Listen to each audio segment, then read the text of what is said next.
கம்பெனிக்கு தாமலே போயிட்டு இருக்கேன். என்ன ரெண்டு பேரும் ஏதோ பேசிட்டு இருந்த மாதிரி இருக்கு. ஆமாலே கம்பெனிக்கு தான் போயிட்டு இருக்கேன். இன்டர்வியூக்கு வேற ஆட்கள் வரேன்னாவ, அதான் கம்பெனிக்கு போயிட்டு இருக்கேன் வேகமாட்டு. உனக்கு தெரிஞ்ச யாராவது கம்பெனி வேலை பார்க்குற மாதிரி படிச்சிருந்தாங்கன்னா சொல்லுலே, அவனையும் இன்டர்வியூக்கு வர சொல்லு.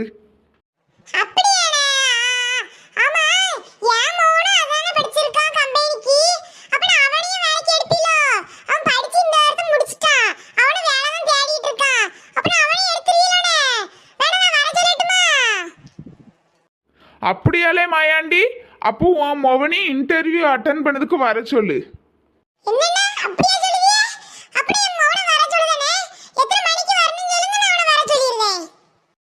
நாளைக்கு காலையில ஒரு 11 மணிக்கு போல அவனை வர சொல்லுலே. என்னது அவன் மொவ வேலைக்கே போறானா?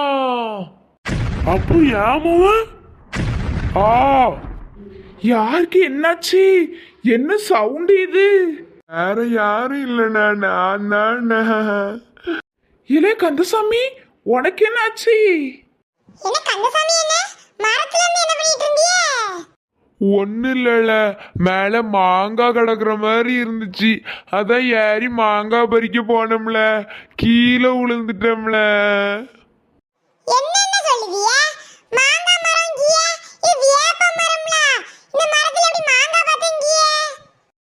இது வேப்ப மரமா?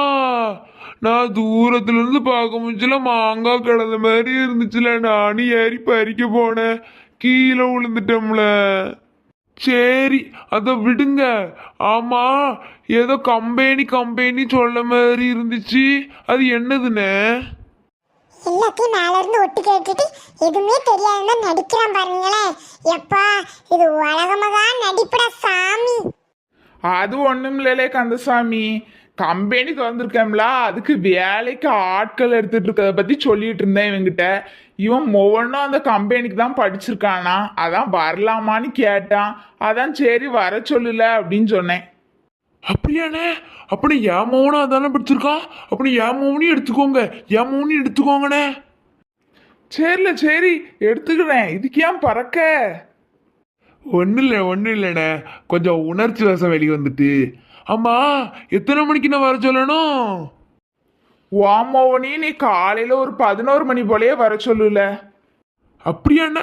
சரிண்ணே, டான்னு 11 மணிக்கு கண்ணு மாதிரி வந்து நிற்பான் பாருங்கண்ணே. சரிலே, அப்போ நாளைக்கு பார்ப்போம்.